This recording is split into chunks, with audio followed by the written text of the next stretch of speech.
Alors oui, tu estimes que c'est l'heure de vérité pour Marseille, là? Ouais, j'ai écouté Gattuso aujourd'hui avec attention, et c'est vrai que ce qui s'est passé avant la trêve, puisque tu as parlé de Lyon tout à l'heure, c'est très différent entre Grosso et Gattuso. Compliqué pour Grosso, et investir plus malade qu'il n'y paraissait, alors que ça paraissait pas simple non plus pour Gattuso, et j'avais fait un avis tranché en ce sens, parce qu'il y avait la crise au niveau des dirigeants, la crise avec les supporters, des joueurs ébranlés, pas forcément en confiance, notamment Aubameyang.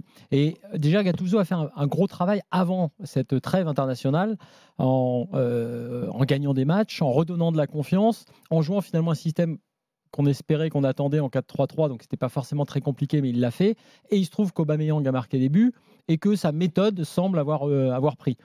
Et à ce titre, il a raconté dans cette conférence de presse, c'est pour ça que je dis que c'est l'heure de vérité, parce que je dirais même le match contre Nice est un peu un moment de vérité, dans le sens où Gattuso lui-même est allé sur ce terrain en disant c'est un peu comme Brighton, le coach niçois a travaillé avec De Zerbi, c'est des équipes qui aiment avoir le ballon, c'est pas forcément ce qu'on a eu dans les matchs précédents. Et donc maintenant, avec ce qu'on a travaillé, on va voir si on est capable finalement d'être meilleur que contre Brighton aussi, d'être plus à l'aise. Il a aussi parlé de différents systèmes, puisqu'il a évoqué un travail avec la défense à 3. Bref, je trouve que la grève Gattuso a pris très vite, alors que le contexte était très compliqué. Les joueurs en parlent beaucoup.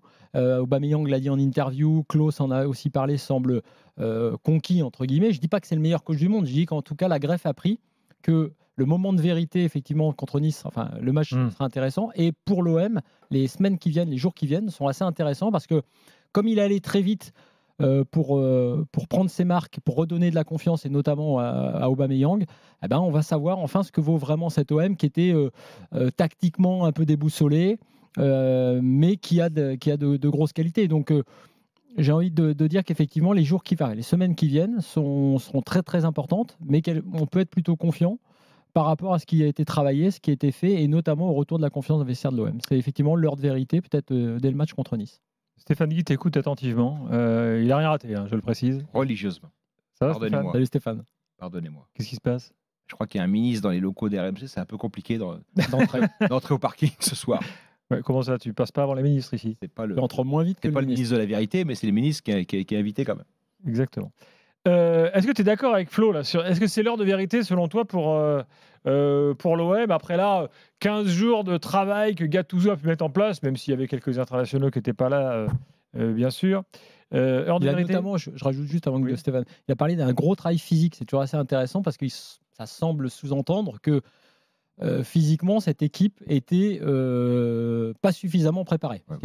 Ça c'est la vieille antienne de tous les coachs qui arrivent. Ouais, mais il a insisté énormément. On va parler de Grosso tout à l'heure. Il a la même chose. Il a dit voilà, ils ont jamais avant eux, ils n'ont jamais travaillé.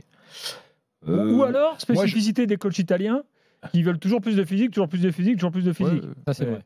Tu vois, c'est bon, il y a peut-être Gattuso notamment.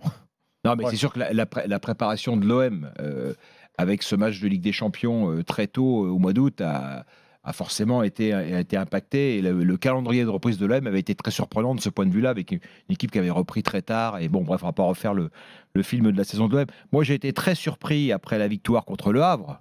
L'OM a battu Le Havre à domicile. Voilà l'exploit de Gattuso, il a battu Le Havre à domicile.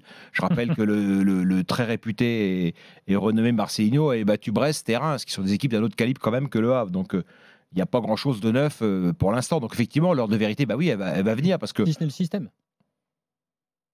Système de quoi ? 4-3-3. Non, mais c'est que lui, il a mis ce système qu'on attendait. Il n'y a rien de nouveau avec Gattuso. Je veux dire, Marcelino, il a battu Brest et Reims dans des matchs. Non, mais moi, je n'étais pas un anti-Marcelino. Je te dis juste que. Non, moi, je suis ni pro ni pour. Mais je veux dire, Gattuso, pour l'instant, on attend. Il y a un jingle. Ni pro ni pour. Ni pro ni pour. Ouais. Non, mais Gattuso, moi, je lui souhaite le meilleur. Et effectivement, il a eu 2 semaines pour travailler, ce qui, évidemment, est beaucoup plus confortable. Il y a un match très compliqué dès ce week-end.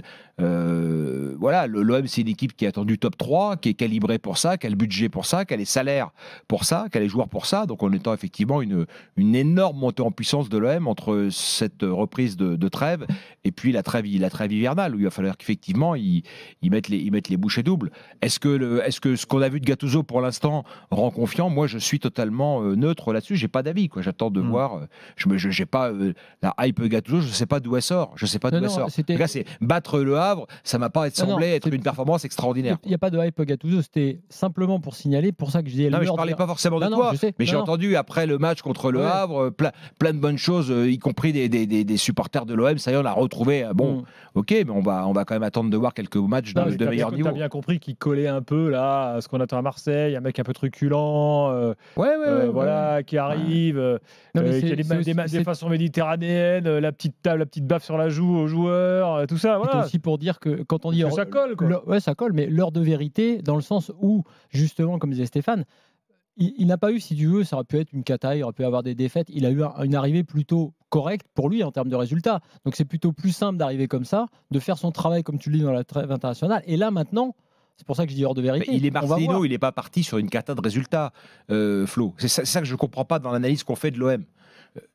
C'était pas ça le problème de l'OM. Non, mais il est parti suite à une crise. Il plaisait pas. Bon, il y a des joueurs qui je veux dire, il était soutenu comme la corde par le pendu par son président, visiblement, puisqu'il s'en est débarrassé à la première. Là, je vois que le staff à nouveau bouge, etc.